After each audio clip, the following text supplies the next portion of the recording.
Hi, I'm Kaycee, and welcome to the Hello Flow podcast, a space where we bridge together professional success and career alignment with personal well-being and spirituality. At a time when many people are awakening to their soul's purpose and navigating that messy but magical middle, I offer this space for growth, well-being, and spiritually grounded practices to support you in your daily grind and pursuit of embodying your Dharma. After tuning into this podcast, I hope you receive the inspiration, empowerment, and applicable tools to usher in more ease and flow in your life and equip you as you discover, develop, and evolve your Dharma. Now on to the episode.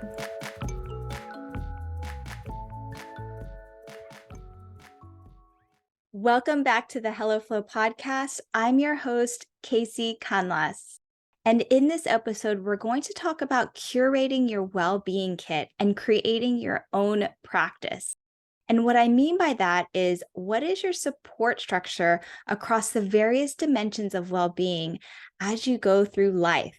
And if you haven't already listened to episode 6, Balanced Ambition, I would recommend taking a quick listen. It's less than 15 minutes, where I briefly talk about the difference between wellness and well-being, the different dimensions of well-being, and the importance of having balanced ambition through striving for and experiencing success through the different arenas of well-being, not just a couple, which we all usually tend to do.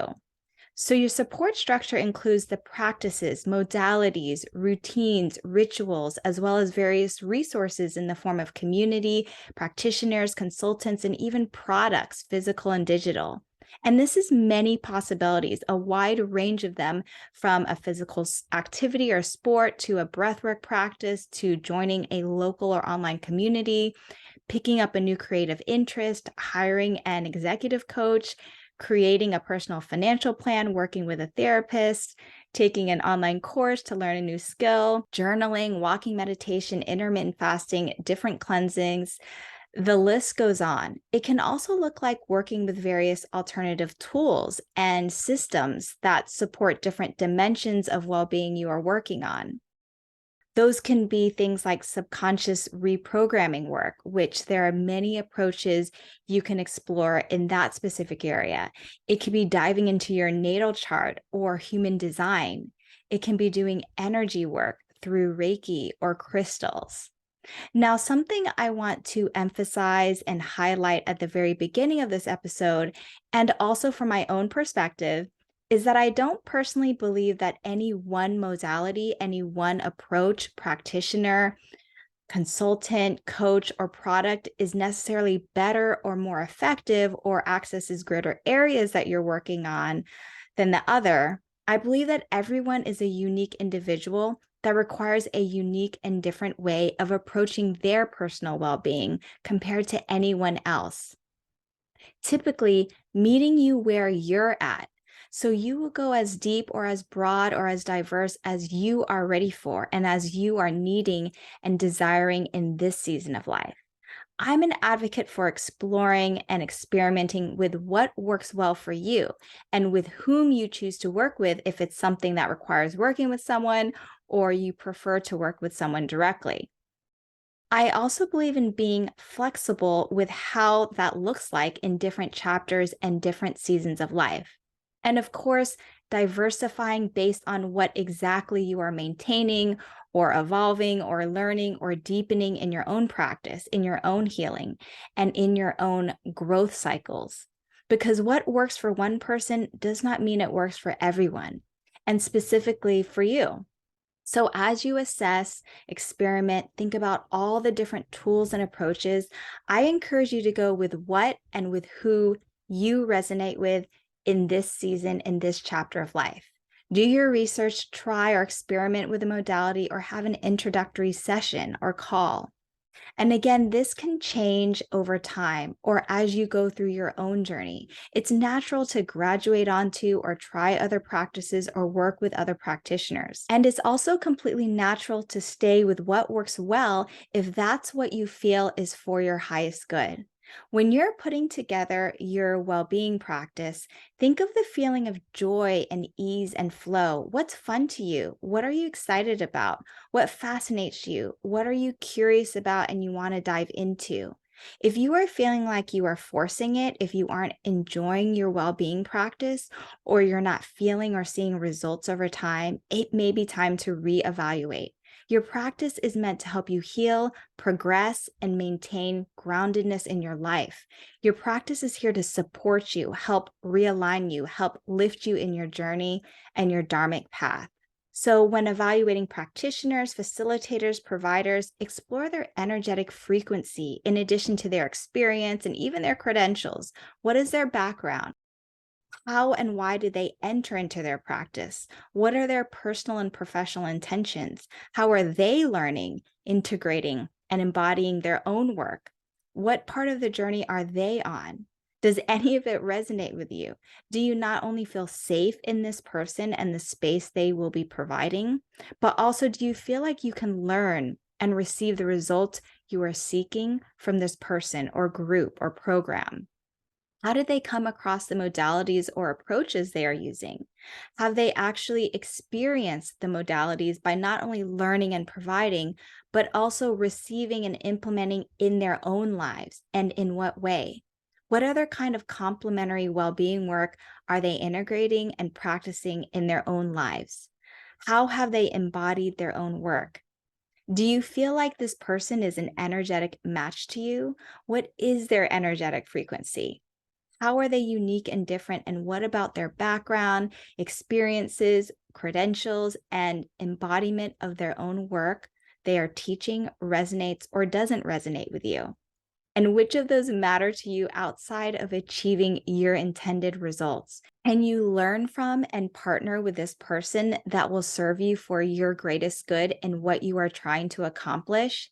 And does this person live and work in integrity?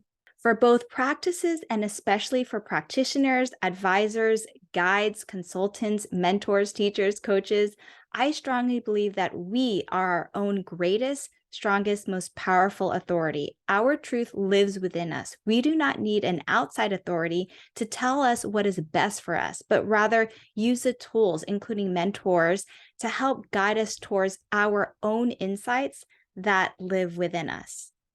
Now, I say that to say that doesn't mean we don't need the information that has been researched and distilled in different formats from specialists and experts. There are dimensions of well being, for example, like in financial or occupational or physical, that do require experts or seasoned teachers or advisors that can give us the information and/or perspective that we need to help us make informed decisions, to keep us accountable, to help us achieve our goals and intentions in those areas. So, when choosing and selecting your tools and support system, asking yourself, does this feel empowering to me or is it limiting me in some way? Does this feel supportive or does this feel restricting? This is another reason why I personally practice more integrated multimodality approaches. I work with and learn from a variety of outside authorities whom I respect, and I feel like I can learn in integrity. I complement this with incorporating various rituals and well being tools that I practice on my own. But everyone is different. So create, curate, and practice based on what feels good to you and what you are ready to introduce and commit to in this chapter of your life. No matter where you are in life in your own journey, whether you are on top of the mountain or you are climbing the mountain you're on now, or you're starting at the bottom of another one, creating and maintaining your own practice is absolutely essential to achieving your own success and personal mission. But beyond that, when you care for your own well being and support it with your own practice, you also support the well being of those you love, care for, and interact with on a daily basis. Having your own practice and your own life kit you can return to builds, grows, and evolves your overall wellness and well being. And just as important, keeping you grounded and supported no matter where you are in your journey. And that ripples out. So, where do you start when it comes to creating your own practice and curating your kit? You can start off with what dimension or dimensions of well being you are needing, wanting, and willing to commit to putting more energy towards. So, again, I briefly discussed this in episode 5, Balanced Ambition. But to remind ourselves in this moment, here are the 9 dimensions I consider part of well being: physical, financial, vocational, mental, spiritual, social, emotional, environmental, intellectual, and occupational. I sort of do a reverse review and look at the arenas where I might be spending too much time on or that I'm doing really well on. And then I look at ones that I feel like I need or want to put more time and energy towards. I think a lot of people tend to focus on the foundations of physical, social, financial, and occupational. So I would challenge you to look at the other dimensions of well being too. And if there are areas there you are ready to explore and establish a practice in.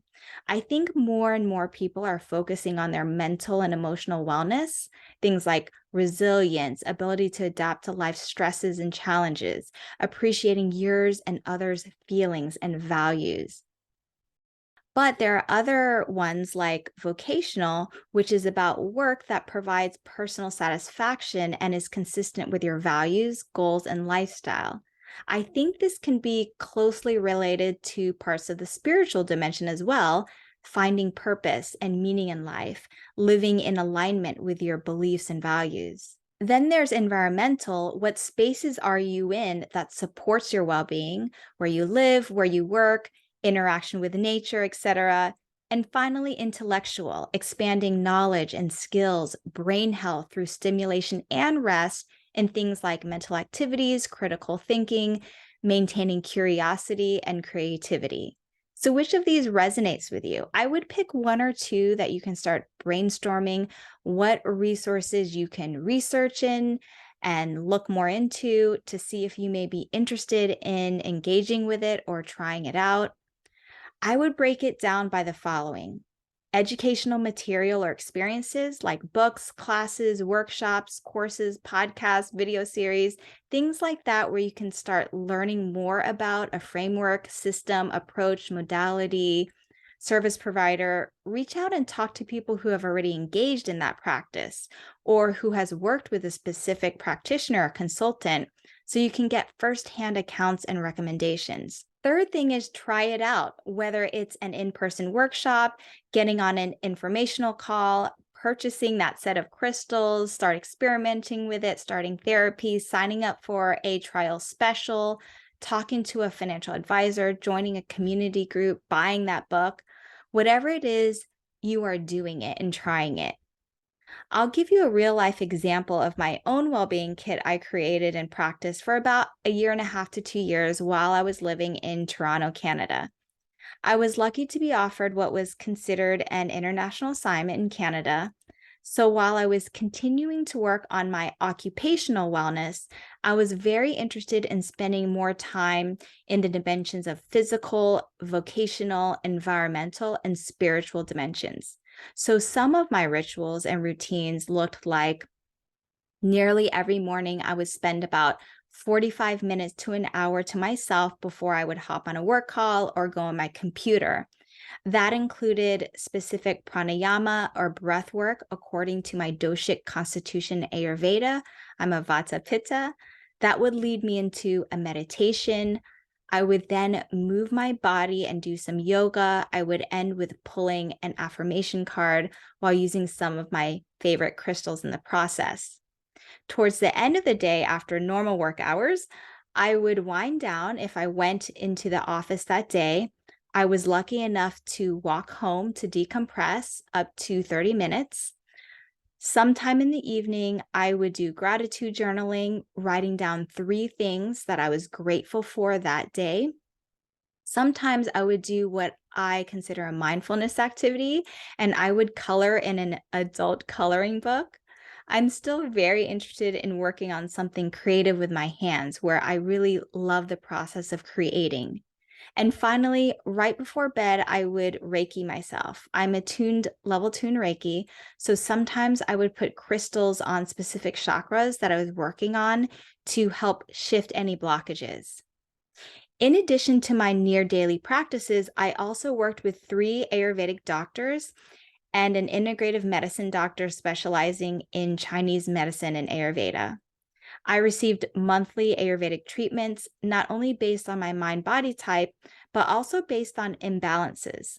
Some parts of the year I was very imbalanced in Pitta, other parts in Vata, but mostly Pitta. I also tried different cleanses in terms of diet and changed to a more nutritional diet, cut out alcohol completely, and organized my finances. I would say that experience led me closer to my Dharma. Even though when COVID hit, I could see where I was lacking foundation in my well-being, which was in the mental and emotional dimension, where I think that bubbled up for a lot of people in the collective during that period of time. For me, that 1.5 to 2 years experience of creating and establishing my practice at that time kept me grounded during a part of my life that needed support in those areas. Today, I am re-engaging with my physical wellness, which I wasn't consistent at all with during the last few years.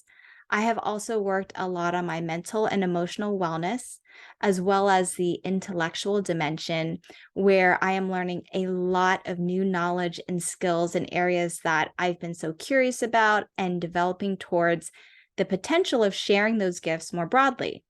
Some new practices I've been exploring is somatic movement through breath work and moving the body, and working with various oracle decks. I continue to work with Reiki and, of course, being in Hawaii, spending more time out in nature.